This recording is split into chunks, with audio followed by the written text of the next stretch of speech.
Hey everyone, and welcome to the Deep Dive. We're diving deep today into the world of research paradigms. Oh, that sounds intense. Well, it's really about the different schools of thought, Mm, that shape how research is actually done, yeah, which I think is super useful. Whether you're the one conducting research yourself right. or just trying to understand like how other people do it, you know? Exactly. Yeah, it's like understanding the underlying philosophies that guide the whole research process from start to finish. Exactly. So today we're going to be exploring the four main paradigms. We've got post-positivism, Okay. constructivism, Mm-hmm. transformative, and pragmatism. And we'll get into how each one influences how research is actually like designed, conducted, and then how we interpret it all. Yeah. We'll also touch on some real-world research examples Fun.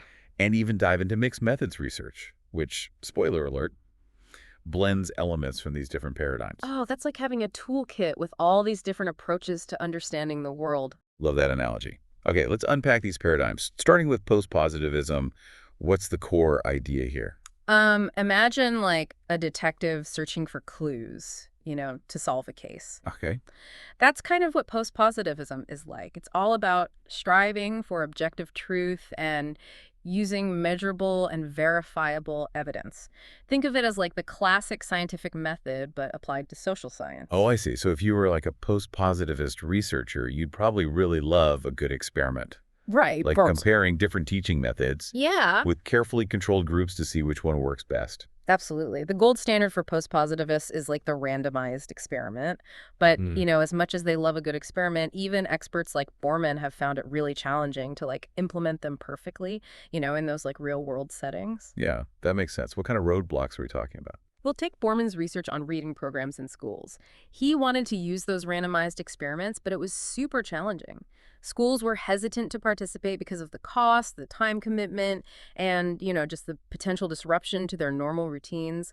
In one study, he even had to offer the reading program for free just to get enough schools to sign on. Wow, that's a real catch-22. Yeah. It really makes you realize that, research in the real world is not always as straightforward as it is in a lab setting.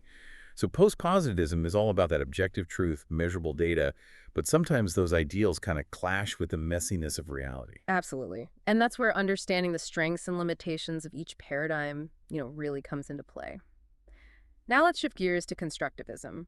Unlike post-positivists, constructivists see reality as much more subjective and multifaceted. Okay, so instead of searching for the truth with a capital T, they're exploring the many truths that exist. Right. They believe that knowledge is constructed through those individual and collective experiences. Think of it like this. Each of us has a unique lens that we use to see the world, shaped by our experiences, our culture, and our beliefs. And constructivists are interested in understanding all of those different perspectives. That makes a lot of sense. So if I'm getting this right, methods like interviews and observations would be really important for constructivists. They wouldn't go in with a super rigid hypothesis, Yeah. but would kind of let the research questions evolve based on what they learned from the people they're studying. Exactly. They're not looking to prove or disprove a hypothesis in the same way that a post-positivist might.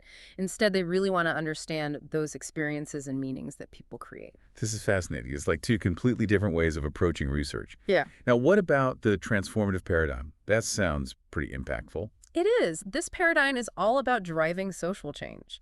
Transformative researchers are passionate about addressing issues of power, inequality, and injustice. They aim to empower marginalized groups and challenge those oppressive systems. So research on things like the overrepresentation of minority students in special education, that would fall under this paradigm. Absolutely. The work of Sullivan and Artiles in Arizona is a great example. They use a transformative lens to examine the systemic factors that contribute to those disparities in special education placement. They wanted to shed light on a problem and ultimately advocate for change. That's really powerful. And it seems like transformative researchers would often use mixed methods, combining data like statistics with personal stories to paint a more complete picture. You're exactly right. They want to capture both the hard data and the lived experiences of the people that they're studying. They might use statistics to show the extent of a problem and then use personal narratives to bring that problem to life and highlight its human impact. So it's about using research as a tool for social justice. So we've covered post-positivism, constructivism, and the transformative paradigm. What about pragmatism? How does that fit into the picture? So think of pragmatists as like the ultimate problem All solvers. right. They're less concerned with that strict adherence to any single paradigm and more interested in finding what works best to answer their research questions. So they're like, let's use whatever tools are most effective, whether it's a survey or an experiment or in-depth interviews. Yeah. They're not bound by a specific ideology, but by what gets the job done. Precisely. They're focused on practical solutions and real-world impact. So for our listeners who are thinking, okay, this is all very interesting, but how does it apply to me? Yeah. How would you say understanding these paradigms helps someone navigate the world of research, even if they're not a researcher themselves? That's a great question, and it's something that we'll definitely delve into a bit later, but just to give you a taste. Yeah. Imagine you're reading a news article about a study that claims like a new diet is the key to weight loss. Ooh. Hold on. Are we about to go down a rabbit hole of diet fads? I'm in. Not exactly a rabbit hole of diet fads, but a way to kind of critically analyze them. Knowing the different paradigms can help you figure out, was this study designed to truly test cause and effect? What were the limitations of the study? Things like that. I see. I see. So it's like having a secret decoder ring for research. You can look beyond the headlines and really ask those deeper questions. Right. And it helps you become a more informed consumer of information, which is incredibly valuable in today's world where we're bombarded with so much information from every direction. This has already been super insightful. I feel like I'm starting to see the world of research with new eyes. But before we get too far ahead of ourselves, let's rewind a bit. We've laid out the four main paradigms. But I'm curious, when you're designing a study, how do you choose which one to use? Is it like a straightforward decision, or is there some back and forth, a wrestling with different approaches? Oh, that's a fantastic question, and one that I think most researchers grapple with all the time. It's rarely a black and white decision. Sometimes a specific paradigm just clicks perfectly with the research question and the goals of the study, but other times those lines get a little blurry and the choice becomes a lot more nuanced. I can imagine. So you might start out thinking you'll use a purely quantitative approach, all about the numbers, but then realize that you need to incorporate those qualitative elements like interviews to really capture the complexity of the issue. Exactly. And sometimes it's the other way around. You begin wanting to explore people's lived experiences with the qualitative approach, but then realize you need some of that quantitative data to support those observations and make a stronger argument. So it's not always about sticking to one paradigm, but being adaptable and flexible as the research unfolds. Exactly. That's where the beauty of mixed methods comes in, but we'll get to that a bit later. For now, let's dive a little deeper into each paradigm and really explore those guidelines for designing research and analyzing data. What do you say we start with post-positivism and see how it plays out in practice? Let's do it.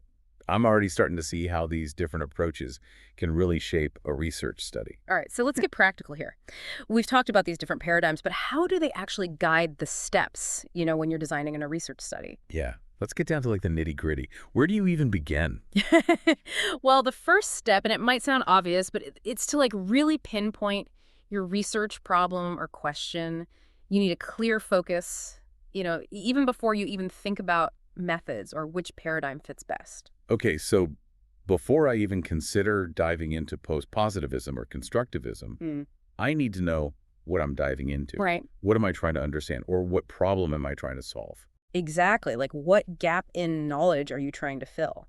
Once you have a solid research question, then you start thinking about the best paradigm to guide your investigation. And that brings us to the next crucial step. Okay, hit me with it. A thorough review of the existing literature. You need to know what's already been studied, what methods have been used, and what gaps remain. It's like scouting the territory before you launch a full-blown expedition. Oh, I love that analogy. It makes total sense. You don't want to go in blind. So let's say I've done my homework, I have a clear research question, and I've chosen my paradigm. What's next? Next comes operationalizing your variables. It sounds a bit technical, but it's really about defining your variables in a way that can be measured or observed. Okay, break that down for me a little more. What does that look like in practice? Sure. So let's say you're studying the impact of a new teaching method on student motivation. The teaching method is your independent variable, the thing you're manipulating. So you need to define exactly what that new method looks like, what strategies it involves, and how it differs from those traditional methods. Got it. So you're getting really specific about what you're actually testing. And then on the other side, you need a way to measure student motivation. which would be your dependent variable. Right. Exactly. But motivation is a tricky thing to measure directly. You can't just like glance at a student and say, yep, they're motivated, or nope, not motivated. You need to figure out how to like quantify or qualify that concept. So you might use a survey where students rate their motivation level. Or you might observe their classroom behavior and look for things like, are they asking questions? Are they participating in discussions? Or are they completing assignments on time? Right. And how you operationalize your variables will really depend on your chosen paradigm. A post-positivist researcher might lean toward those quantifiable measures like those survey scores or the frequency of those behaviors. While a constructivist researcher might be more interested in the why behind those behaviors. Like they might use interviews to get a deeper understanding of the student's feelings and experiences related to motivation. Exactly.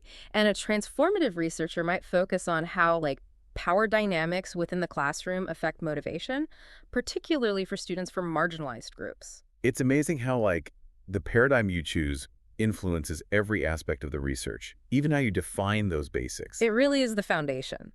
Now, with our variables clearly defined, we can move on to choosing a research design.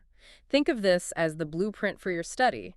You know it's outlining how you'll collect and analyze your data. Okay, so what are some of the, like, design options? Well, if you're a post-positivist and you're aiming to determine cause and effect, you might go for a randomized controlled trial. Like that's considered the gold standard for testing interventions. But like we talked about earlier with Borman's research, that's not always feasible or ethical. Right.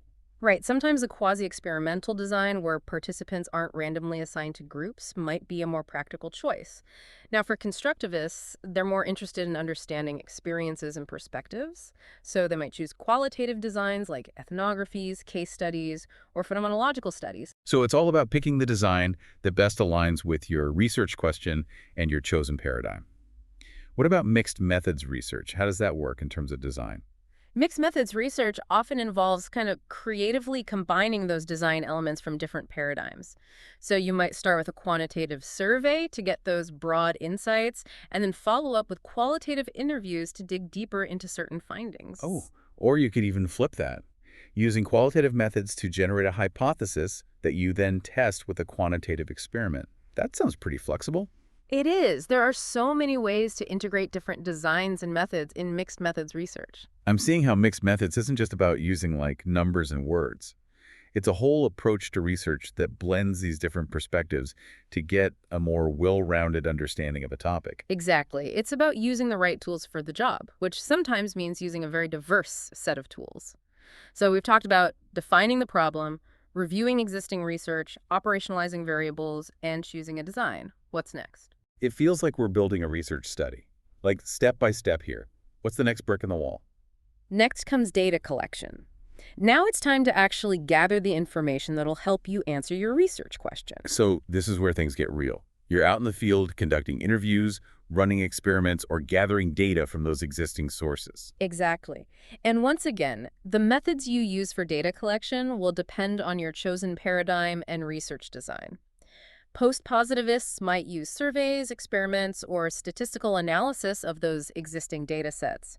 Constructivists might rely on interviews, focus groups, observations, or analysis of documents or artifacts. And transformative researchers might use a combination of both, like using surveys to gather demographics and then conducting interviews to delve into people's experiences with a particular social issue. Right. It's all about selecting those methods that best illuminate your research problem. And of course, throughout this whole process, ethical considerations are super important, right? Absolutely. Researchers have a responsibility to protect the well-being and the rights of their participants. This means obtaining informed consent, ensuring confidentiality, and minimizing any potential risks. Okay, so let's say we've collected all of this data. Now what? What do we do with this, like, mountain of information? Now comes the fun part, data analysis.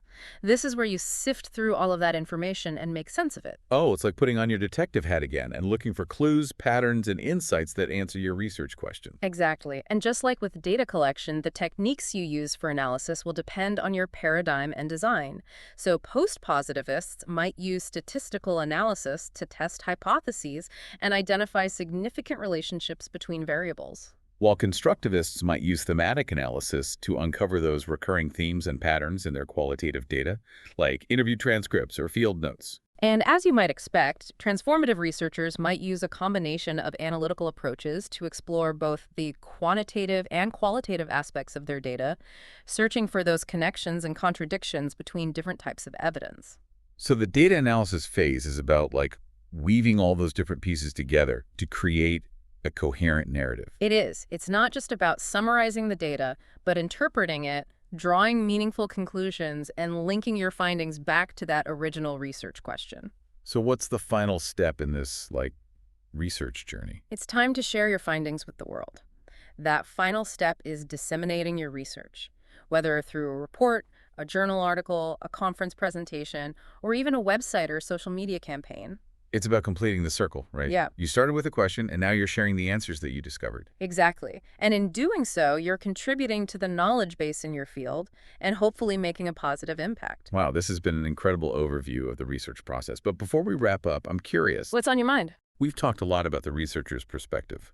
But what about someone who's not a researcher themselves, but wants to be a more informed consumer of research? How does understanding these paradigms help them navigate that, like, world of information out there? That's a fantastic question and one we'll definitely dig into after a quick break. Stick with us. All right, so we're back and ready to really equip you, our listeners, with the tools to become more savvy consumers of research. We've talked about paradigms from that, like, researcher side, but how can understanding these different approaches actually help you decipher all that information that's, like, thrown at you every day? Yeah, it's such a crucial skill, especially these days where, we're constantly bombarded with information. Like, understanding those underlying paradigms really gives you a framework to critically evaluate the research that you're reading about. Helps you cut through all of the noise. So it's kind of like having a secret decoder ring Yeah. to unlock the meaning behind those research headlines. Exactly. Knowing the paradigm, it helps you understand the researcher's assumptions, the types of questions that they're asking, and even the potential limitations of their findings. So it's about recognizing that, like, every study has its limits and that no single study can hold, like, the absolute truth. Right. Every study is just one piece of a much larger puzzle. Right. So let's say, you stumble across a study claiming that a new learning app significantly boosts kids' math scores. How could understanding paradigms help you, really dissect that claim? Okay, well, I'm putting my detective hat here. The first thing that pops into my mind is those different approaches to truth and reality. Like, Yeah. was this study designed from a post-positivist standpoint, focused on those measurable outcomes like test scores? Yeah. Or did it take more of a constructivist approach and really explore how students felt about the app and how it might have changed their learning experience? Excellent point. And understanding the chosen paradigm can really help you dig even deeper. Like if it was a post-positivist study, you might ask, was it a randomized controlled trial? How big was the sample size? Were there any potential conflicts of interest? Things like that. So I'm looking for clues about the study's rigor and reliability. Yeah. Basically, how strong is the evidence here? Exactly. And if you're looking at a qualitative study, say one that explored the experiences of teachers who are using that new math app, you'd be asking different questions.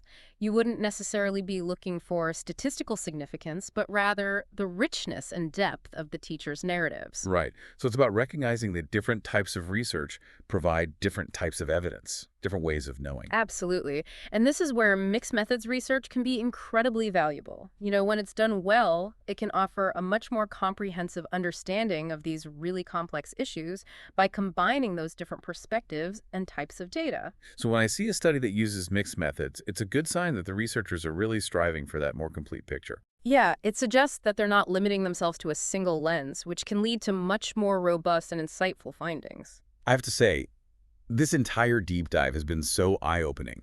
I feel like I'm equipped with a whole new set of lenses to view the world of research. That's wonderful to hear. And remember, this is just the beginning.